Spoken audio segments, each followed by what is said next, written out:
واو inantan maxay ahayd maasha allah laakiin maxay tahay si igu dhacday sidiis hadla yaa wallaahi bilaahi tallaahi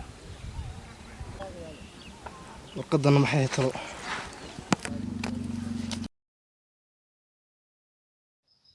waxaa ka xanuun badan markaad tahay qof qalbi jabsan ood iska dhigayso qof faraxsan magacaygu waa Maya waaw waa hadallo aad xikmad leh meeday xagee qabatay yaa dal xagee martay xagaana ma joogto nimays masaxdee cuudu bilaahi min shaytaani rajiim gabadho qof soo jeedo maahan qof maqan bay ahayd ma sheegi karo meel ay qabatay maxaan ka garan karaa kada الله ورقدي دحقيقة دحقدي مالها مركان ويلك اسكو دعيني بيقى دحقدي الله هو كان ويلك يباع walaal هاي ولا walaal haddaan qaldanayn magacaagu waa Maya صح ولا ma xasuutaa hadda wax yar ka hor inaan isku dhacaynin ها walaal waxaan helay warqadan ay ku qorantay kolley qof bini aadan aan ahay warqadda waan akhriyo wax ku qoran runaantiina waa qisa aad iyo aad ii soo jiidatay waxaanan jeclaystay inaan la wadaago bulshada raalli ma ka tahay ها ولا العادي aad iyo aad baa mahadsantahay warqadaadiina waa tan walaal ابن ما aad iyo aad baan ku salaamaya Maya هاي ولا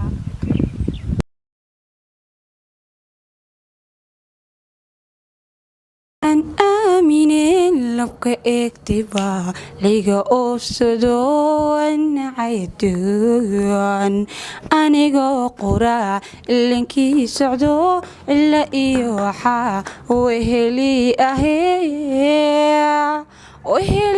ahee uu igaga tegay waan ooyayaa laymana arxamo qisada Maya waxay ku bilaabmaysaa waxay tidhi waxaa jira adduunka qof walba 7 qof oo u eg haddii ay noqoto dabeecadaha iyo dhaqamaha iyo kayfiyadda ama qaabka uu qofku u abuuran yahay marka ani waxaa noloshayda carqalad ku noqotay ama dhaawac way soo gaarsiisay ama aan kala kulmay dhibaato aad u fara badan iyadoon kaska ahayn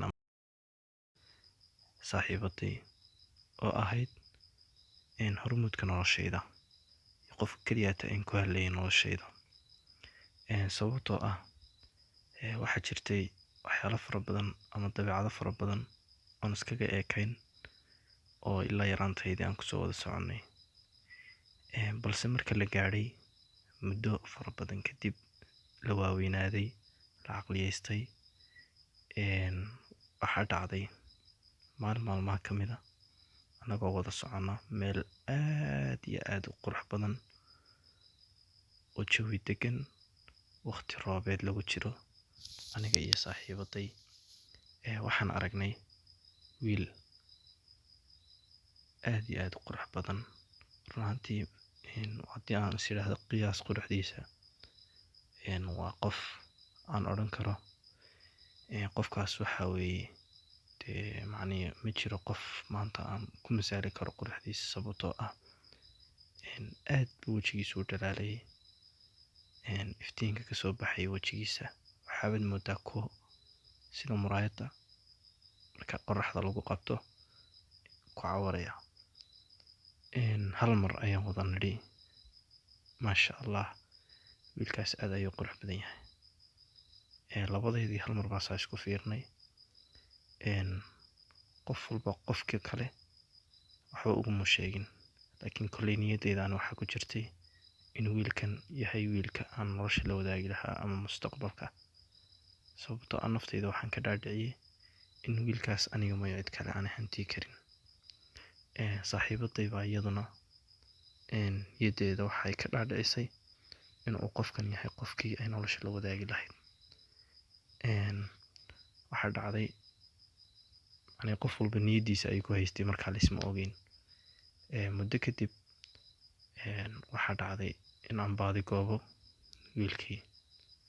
Sidoo kale saaxiibada iyaduna dhinac kale ayay ka baadigoobaysay. Run ahaantii ismaan lahayn horta waad ku farxi doontaa arrinka dhici doona, waanaad ka murugoon doontaa, midna niyaddeeda kumay jirin. alxaasil waxba yaan hadal kugu daalin. Wiilkii waan isbaranay, waana is aragnay.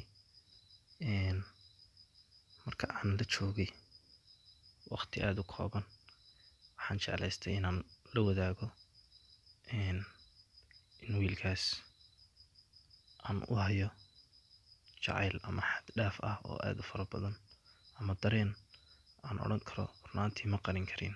Anigoo gabadh ah waxaan ku dhiiraday in aan dareenkayga u sheegto. Wiilku waxa uu igu jawaabay, run ahaantii waxaa tahay gabadh aad u qurux badan oo hadalka afkeeda ka soo baxa uu aad u macaan yahay. Wiil diidi karaa ma jiro, ku doqona mooye.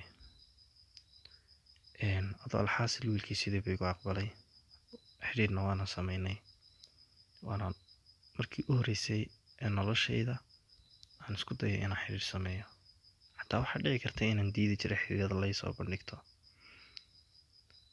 Khaasatan haddii aan ka hadlo nafs ahaantayda, dee waa markii u horreysay aan ku dhiirado inaan qof ama wiil aan ku dhaho waan ku jeclahay. Waana igu adkayd run ahaantii. Sidoo kale waxaa dhacday saaxiibaday in ay maalin maalmaha ka mid ah jeclaysatay inay iyaduna sidii oo kale samayso. Macnihii sheekada gadaal baan ka ogaan doonaa, laakiin waa hadda sheeko ahaan baan idinku sheekaynaya. Waxaa dhacday saaxiibaday waxay samaysay wiilka ayay iyaduna sidii isleeg ugu tagtay oo ay u bandhigatay xiriir jacayl. Macnihii hadalladan adeegsanayay, qaabkii aan ugu sheegtay, isla qaabka ayuu ugu jawaabay. Waxaana jeclaysatay in ay iyaduna sidii isleeg u sheegato jacaylkeeda. Kolley wuu ka aqbalay, isna kama uusan diidin. Waayo waxaa la yidhi nin ay meel u caddahay meel ka mido. Isagu ninkan hal qorshe ayuu lahaa, qorshihiisana gadaal ayaa ka ogaan doontaan, macnihii dhammaadka sheekada. Wiilkii labadeediiba sidii ayuu inoogu sheekeeyey. Gabdhaha inta badan waa taqaanaa asxaabta ah, mar walba waxay rajeeyaan ama ay jecel yihiin inay saaxiibadeed la wadaagaan jacaylkeeda iyo nolosheeda aadka u quruxda badan. Waxaan sameeyey maalin maalmaha ka mid ah waxaan la hadlay saaxiibaday. Waxaan ku yidhi saaxiib aad ayaan kuugu baahanahay, ma ii imaan kartaa? Sidoo kale saaxiibada waxay tidhi haa, laftarkayga aad ayaan kuugu baahnaa, waan rabaa inaan kulanno. Waxyaabo badan ayaan ka sheekaysano, in muddo ayay isugu keen dambeysay. Markii aan isku imanay aniyo saaxiibaday, waxaa dhacday igu jirin irsiqii ilaah ani ii garto iga oosado sidii baan dunida doqonuga ahoo dabada ma arag qofi eegto oo i ilaashado ani arxama inanay axman ka jeclaaninu keli un. haddaba maxay tahay Maya waxay la murugaysan tahay oo soo kala dhex geli doona iyada iyo saaxiibadeed. Insha Allah tacaala waxaan ka ogaan doonaa part 2 la socda.